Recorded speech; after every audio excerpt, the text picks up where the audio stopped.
Kejaksaan Tinggi Jambi menetapkan 2 tersangka dalam perkara dugaan tindak pidana korupsi pengadaan tanah untuk pembangunan akses jalan menuju Pelabuhan Ujung Jabung pada Dinas PUPR Provinsi Jambi tahun 2019 hingga 2023. Pada kasus ini, tanah dibayar hingga mencapai 55,6 miliar kepada pihak-pihak yang tidak memiliki dasar kepemilikan sah, sehingga negara mengalami kerugian mencapai 11,6 miliar.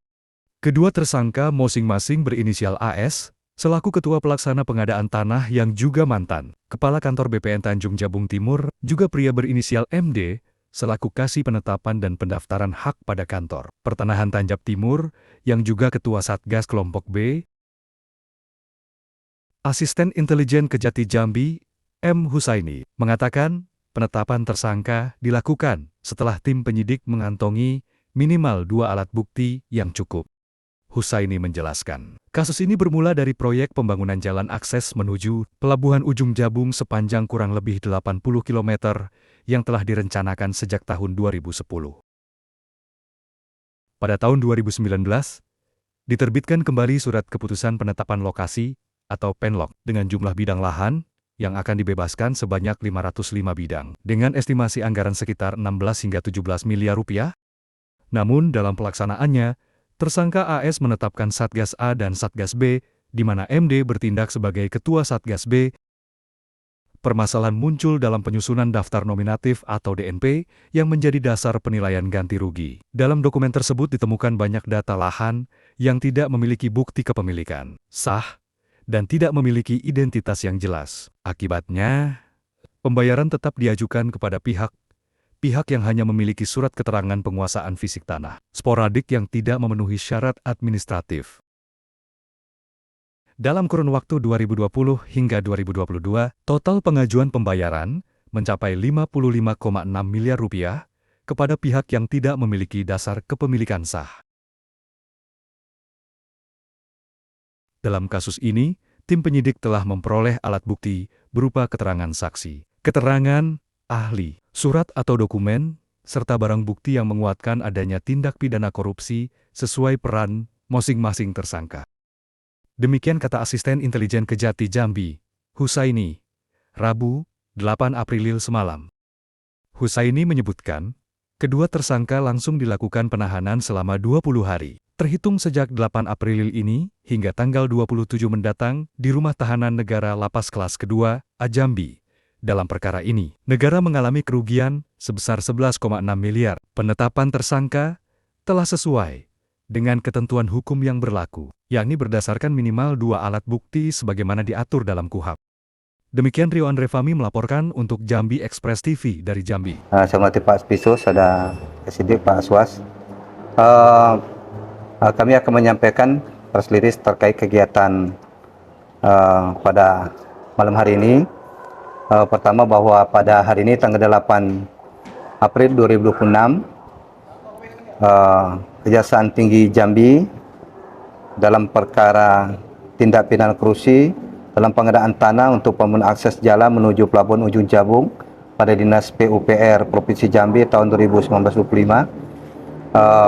Pada hari ini penyidik Kejaksaan Tinggi Jambi telah menetapkan tersangka dan sekaligus melakukan penahanan terhadap 2 tersangka atas nama AS, yaitu sebagai Ketua Pelaksana Pengadaan Tanah dan mantan Kepala Kantor BPN Tanjung Jabung Timur 2019. Kedua atas nama MD sebagai Ketua Satgas B atau Kasih Penetapan dan Pendaftaran Hak pada Kantor Pertanahan Kabupaten Tanjung Timur tahun 2019.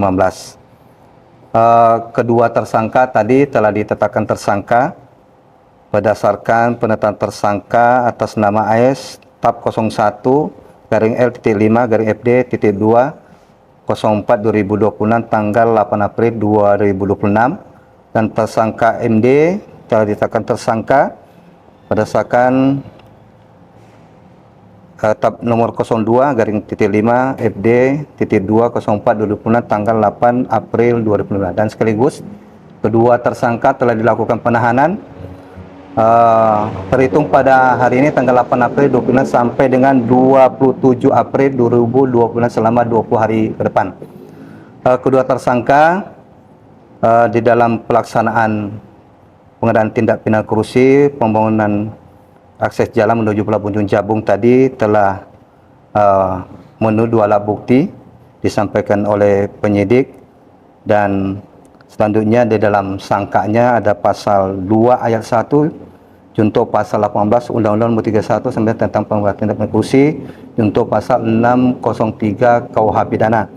Subsidiar melanggar pasal 3 junto pasal 18 Undang-Undang 31 99 junto pasal 604 KUH pidana. Perbuatan tersangka nanti akan disampaikan oleh Aspisus bahwa kedua tersangka telah mengakibatkan kerugian negara dalam perbuatan tindak pidana korupsi sebesar 11.648.537.700 rupiah. Dan kasus posisi ini akan disampaikan Pak Aspisus perbuatan kedua tersangka tersebut. Izin Pak Aspisus. Terima kasih Pak Sintel, rekan-rekan wartawan yang kami hormati.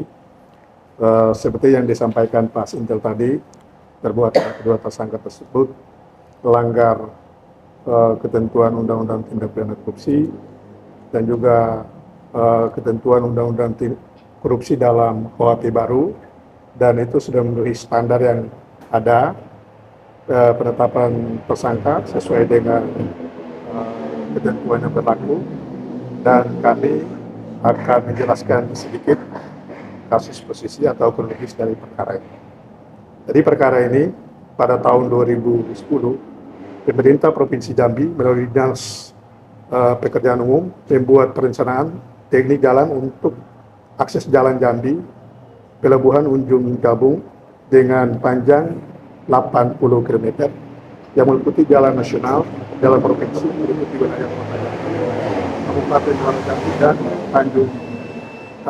Tanjab Timur. Kemudian pada tahun 2019 diterbitkan kembali SK Penlop oleh Gubernur Jambi nomor 777 tanggal 8 Juli 2019. Kemudian tahapan-tahapan itu secara keseluruhan sudah disampaikan kepada teman-teman tadi. Saya tidak panjang lebar lagi dalam penjelasan ini. Yang jelas, para tersangka itu dalam pelaksanaan penilaian terhadap objek yang dilakukan ganti kerugian adalah daftar nominatif DNP yang ditetapkan dan disahkan oleh Ketua Satgas tadi, Satgas A, Ketua Satgas A dan juga Ketua Satgas B. Tetapi yang ditetapkan sebagai tersangka tadi adalah Ketua Satgas B, dan kewenangannya telah dilakukan pemeriksaan sesuai dengan fakta-fakta yang terungkap. Itu menjadi tanggung jawab yang bersangkutan yang menyimpang terhadap ketentuan misalnya Peraturan Presiden Pasal 57 Nomor 71 Tahun 2012 tentang penyelenggaraan pengadaan tanah bagi pembangunan untuk kepentingan. Dan untuk disampaikan buat teman-teman pers bahwa pembebasan lahan ini sampai sekarang belum dilakukan pembangunan atau pelaksanaan proyek tersebut. Nah, ini menjadi suatu yang menurut kami pelaksanaan perencanaan dari awal yang tidak benar, sehingga uang daerah, dalam hal ini daerah Provinsi Jambi, dikeluarkan tidak sesuai dengan harapan. Pelaksanaan pembangunan ini yang telah direncanakan dari tahun 2011 sampai sekarang tidak kelihatan. Nanti kalau misalnya teman-teman pers tidak yakin, bolehlah kalau jalan-jalan ke sana bisa lihat ke kondisi seperti apa jalan itu, apakah sudah dilakukan pembangunan atau belum. Itu saja